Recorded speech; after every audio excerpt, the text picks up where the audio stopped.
Amém? Alguém pode pensar assim, pastor, mas é importante falar tudo isso? Deixa eu te falar uma coisa. A transparência, ela gera fidelidade, né? E a fidelidade, ela gera recorrência. Você vai nos ajudar em oração e ofertando nesse projeto em algo que você sabe que está acontecendo. Imagina se a gente vai para lá e volta e ninguém fala mais nada. Para onde foi quase 250 mil reais? Né? Então é importante, então tenha paciência, né? Celebre aquilo que está sendo feito lá, né? Pastor, mas não teve uma pregação de 40 minutos, eu queria ouvir, não teve. Mas você já parou para pensar no tamanho do impacto que cada uma dessas ações causaram nessas pessoas e continuarão causando por anos, anos e anos, até que Jesus volte? Então tenha paciência, se envolva no que está sendo feito. Vamos lá, eu vou falar uma última coisa aqui da ação e depois nós vamos para a Bíblia, e depois nós vamos orar e nós vamos encerrar. Coloca para mim as imagens, por favor. Você deve ter ouvido a gente falar da construção, né? Põe a outra, por favor. Nós estamos, a maior ação nossa hoje em Guiné-Bissau é a construção do centro comunitário. Então esse complexo que você está vendo aí é o que nós estamos construindo. Aí vai ter escola, ambulatório médico, sala de aula, biblioteca, curso profissionalizante, base missionária, todo tipo de esporte, atendimento à comunidade, enfim, é uma infinidade de coisas. Agora, a gente não consegue construir isso aí do dia para a noite. Então nós estamos naquela partezinha, está vendo um carrinho vermelho lá no canto? Né? Nós estamos profetizando uma caminhonete vermelha lá. Né? Pastor, por que uma caminhonete? Porque se você vê as estradas lá, irmão, misericórdia, ninguém anda.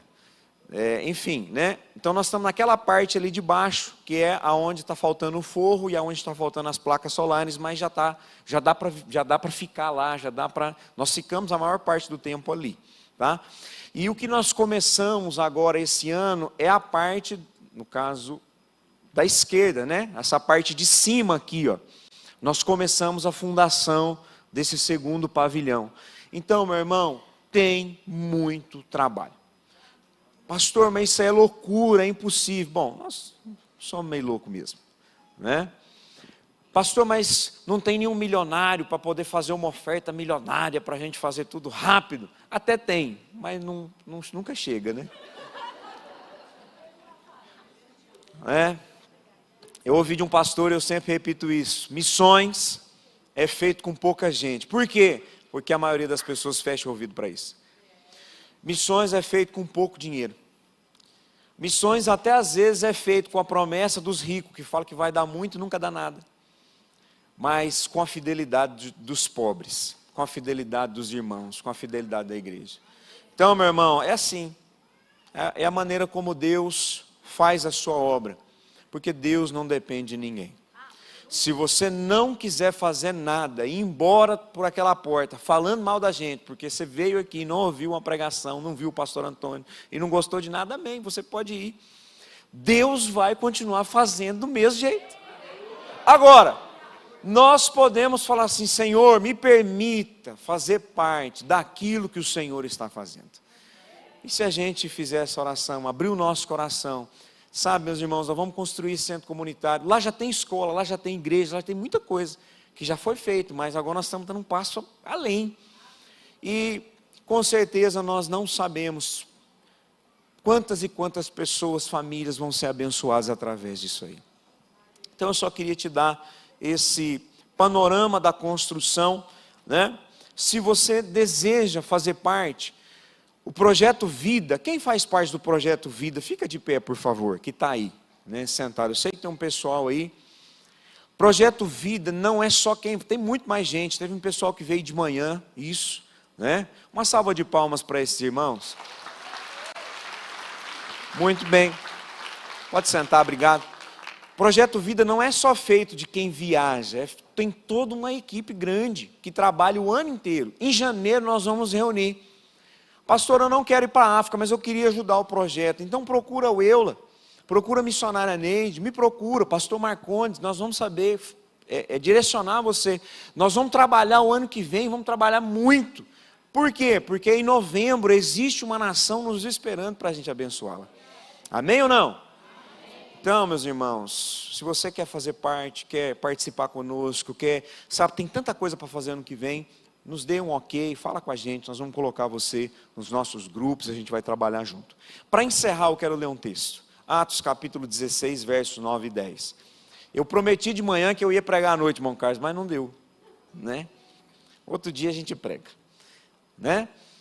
Mas vamos lá, olha o que diz a palavra de Deus aí. Atos 16, capítulo 9, Atos capítulo 16, verso 9 e 10. Diz assim, presta atenção, para você entender o que nós estamos falando aqui. E o que isso tudo tem a ver com você? Você fala, pastor, eu nem gosto da África. O que isso aí tem a ver comigo? Eu vou te falar agora. E Paulo teve de noite uma visão. Teve o quê? Em que se apresentava um varão, um homem da Macedônia, que lhe rogava, que lhe pedia, que lhe clamava, dizendo, passa a Macedônia mais uma vez, beleza, verso 10. E logo depois desta visão, procuramos partir para a Macedônia, concluindo que o Senhor nos chamava para lhes anunciar o Evangelho. Olha para mim. Eu quero falar algumas coisas com você rapidamente.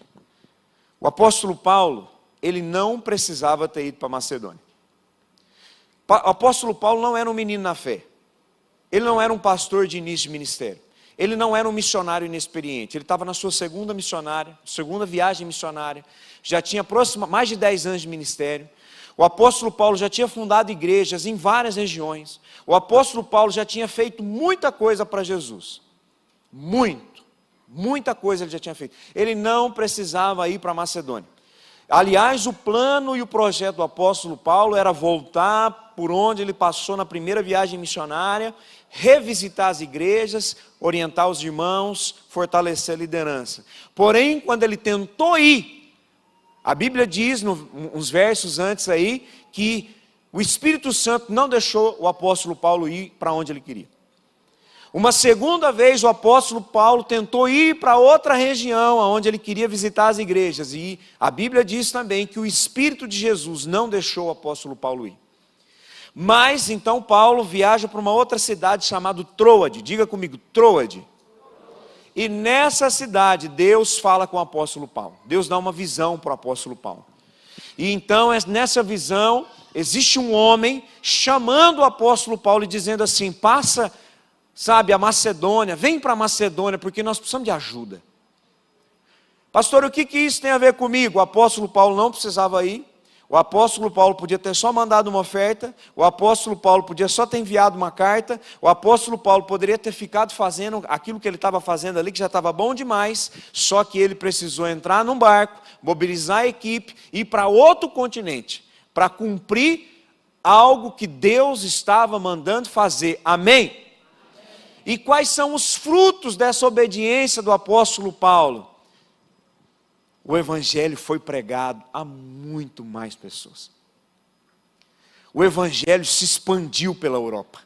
E muito do que nós conhecemos hoje é pela obediência de uma visão que Deus deu ao apóstolo Paulo.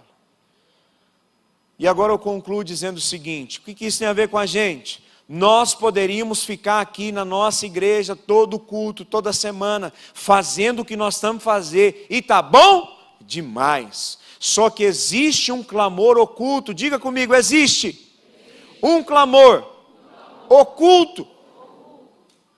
Nessa visão existia um homem pedindo para o apóstolo Paulo, passa a Macedônia e nos ajuda.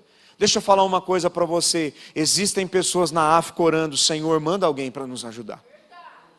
Existem pessoas, sabe, em tantos lugares do mundo, orando, pedindo, Senhor, levanta alguém em algum lugar dessa terra para vir para cá nos ajudar.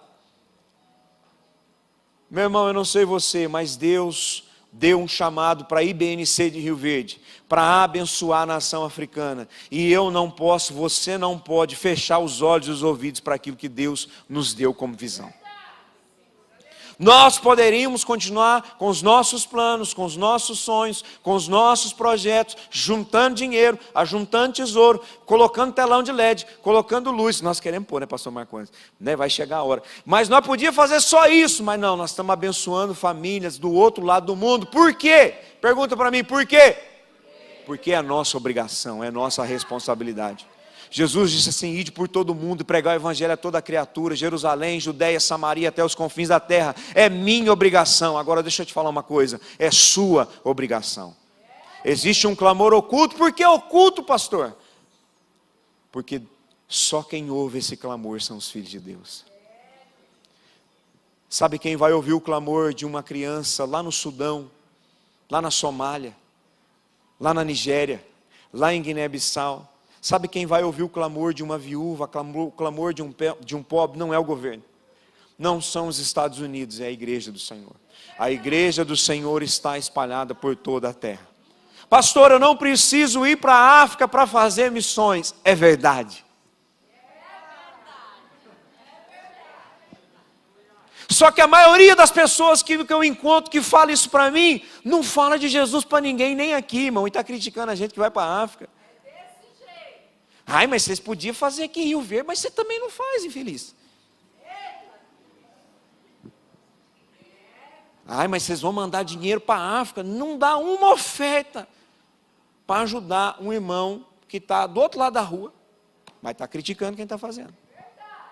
Então preste atenção, Deus nos chamou para passar o continente, passar o oceano, mas Deus também nos chamou para atravessar a rua e falar de Jesus para os nossos vizinhos. Deus nos chamou para falar de Jesus para um amigo da faculdade. Jesus nos chamou para falar nele, sabe, para os nossos amigos do trabalho. Então, meu irmão, existe um clamor oculto, e os únicos que vão ouvir esse clamor são a igreja do Senhor. E se você é a igreja do Senhor, comece a ouvir os pedidos de ajuda que estão do seu lado. Tem gente morrendo e indo para o inferno todo dia, porque nós não ouvimos esse clamor oculto, que às vezes está do nosso lado. Agora, se nós somos capazes de fazer isso em Rio Verde, se nós somos capazes de fazer aqui na região do sudoeste goiano, se nós somos capazes também de fazer na África, irmão. Deus nos deu uma visão, como deu para o apóstolo Paulo. Eu não posso fechar a minha Bíblia e ir embora para casa e fingir que não é comigo. Primeiro ano que eu fui, é o terceiro ano que eu vou para a África. E eu vou falar para você, irmão, não tinha sonho de ir para a África. Tem gente que fala assim, eu tinha um sonho de ir para a África, eu não tinha. Eu queria tanto ir para a África, eu não queria. Eu sou urbano, irmão, gosto de shopping. Entendeu? Pizzaria, sorveteria, alguém gosta? Churrascaria, essas coisas com I é muito gostoso, sabe? Pastelaria, entendeu? Essas coisas que eu gosto, irmão. Eu gosto disso. Se você não gosta, tudo bem, eu gosto, né? Eu nunca pedi, orei, Senhor, me manda para a África. Você orou isso, pastor Marcos? O pastor Marcos é mais crente que eu, às vezes ele orou. Só que o povo é insistente, entendeu? Tem umas 3 alecrim aqui que eu vou te falar, irmão. E vamos. Na verdade, a Rafa, minha esposa, queria, né? Deus, ela quer ainda, né? Deus abençoe, né? Ela vai. Mas eu vou também agora. Mas a questão é o seguinte, irmão. Um dia, elas foram. E aí chegaram todo empolgado, 2022. Aí para 2023, ela falou, a gente precisa da sua ajuda, do seu apoio, vamos com a gente, vamos ajudar e tal. Eu falei, então tá, mas o negócio é o seguinte, eu não tenho dinheiro, eu não tenho vontade e eu não tenho chamado para isso não. Então, eu vou ajudar vocês aqui no Brasil e aí vocês vão, pode ser? Pode ser. E aí, irmão, tinha um dia de manhã, eu ali naquelas britas ali, ó, carregando cadeira para todo lado e mesa, nós ia fazer um yakisoba missionário, aquela coisa, não sei quem lembra disso. E aí eu ali carregando cadeira e carrega a mesa, né, pastor Marcondes, e arruma e tal, aquela coiseira toda, chega um irmão. Ele falou assim, pastor Gessé, o senhor vai para a África? Eu falei assim, não vou não. Mas por que você não vai? Qual que é a resposta óbvia? Não tem dinheiro. Aí ele falou, mas só isso? Falei, irmão, esse só isso seu custa 18 mil reais. Ele falou, pois você vai que eu vou pagar. Irmão, até quem não queria ir para a África fica animado essas horas. Falei, meu Deus do céu. Né? Depois se arrepende, mas eu fui. Assim como muitos aqui já foram. Mas uma vez que você coloca os seus pés nos confins da terra, irmão, você volta para o Brasil, o que você faz com isso? Como que você vive a sua vida sabendo que você pode ser bênção na vida de outra nação? Como que você vive a sua vida, fecha a sua Bíblia e vai para o shopping, para a pastelaria, para a sorveteria e se esquece de tudo aquilo que você viveu lá? É por isso que esse povo vem aqui e fica chorando na frente de vocês. É por isso que eles vêm aqui de manhã e falam, sou uma nova pessoa, sou um novo profissional. Por quê? Porque o Espírito Santo nos marcou com um chamado. Sabe, meu irmão, e a minha oração e a sua oração, e a minha oração e a oração desse povo é que Deus marque você com um chamado e com uma vocação, e que você nunca mais esqueça disso. Deus está me chamando porque existe um clamor oculto de pessoas que precisam ouvir o Evangelho, seja do outro lado do mundo ou seja do outro lado da rua. E que você fique tão incomodado, que você não consiga dormir, que você não consiga comer, que você não consiga ser um crente mais de qualquer jeito, que você vai precisar ser um crente missionário a partir de agora. Essa é a minha oração. Amém? Vocês é doido dizer amém para uns trem desses. Mas a nossa oração é essa mesmo, que Deus desperte você para fazer algo. Você pode ir para a África com a gente? Você pode fazer ações em Rio Verde. Você pode abrir a sua casa para ser uma casa de luz em Rio Verde e lá ser um núcleo de pregação do Evangelho. Você pode se envolver no ministério. Você pode fazer alguma coisa para Jesus. O que você não pode, meu irmão, é chegar diante de Deus com as mãos vazias. O que você não pode é chegar no céu sem nada para apresentar para o Senhor no último dia. Tem gente que vai falar assim, pastor, mas só de ir para o céu está bom. Mas não se esqueça que as pessoas que Deus colocou na nossa mão são responsabilidade nossa. Amém? Eu quero orar por você. Se coloca de pé. Não era nem isso que eu ia pregar. Mas outro dia eu prego a mensagem que eu preparei para hoje. Eu queria que você fechasse os seus olhos.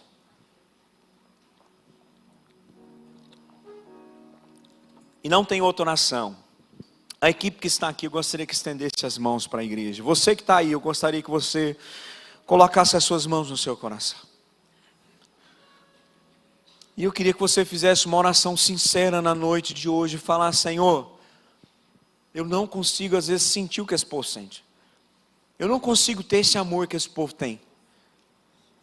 Eu queria que você fosse sincero com o Espírito Santo na noite de hoje, falasse assim, Senhor, eu queria tanto amar missões igual esse pessoal aí está amando, eu queria tanto gostar dessas coisas igual eles gostam, eu não consigo. Eu queria que você fizesse uma oração sincera e falasse assim, Senhor, olha, fala comigo também. Eu queria tanto que você fizesse uma oração sincera e falasse assim, Senhor, tira o meu coração de pedra, o meu coração egoísta, o meu coração gelado, o meu coração com falta de fé. Senhor, e coloca em mim um coração missionário. Coloca em mim um coração que ama a Tua palavra. Senhor, coloca na minha vida um coração que ama as pessoas, que não quer ver as pessoas indo para o inferno sem ouvir o Evangelho.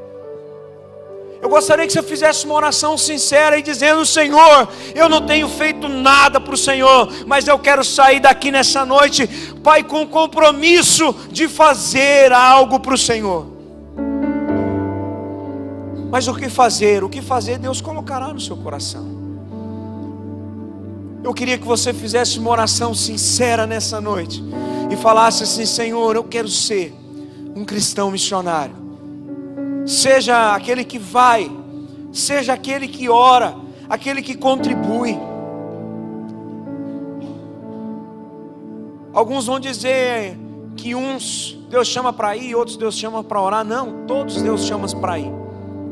Todos Deus chama para orar. E todos Deus chama para contribuir.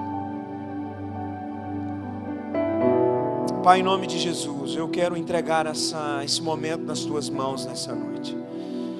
Espírito Santo de Deus, a nossa oração enquanto igreja é que o Senhor levante, ó Deus, aqui na IBNC, que o Senhor levante na cidade de Rio Verde, homens e mulheres que não conseguem se calar, homens e mulheres com uma chama missionária que arde no seu coração, homens e mulheres que não conseguem olhar o sofrimento alheio e fechar os seus olhos e tampar os seus ouvidos. Senhor, levanta nessa igreja uma igreja missionária. Levanta nessa igreja homens e mulheres que pagarão o preço que for necessário, atravessarão o oceano, investirão dinheiro, mas pregarão um evangelho àqueles que estão pedindo por ajuda em algum lugar desse mundo. Pai, nós temos promessas para essa igreja. Há tantos anos, ó Pai, vem sendo profetizado que a IBNC de Rio Verde seria um celeiro de missionários.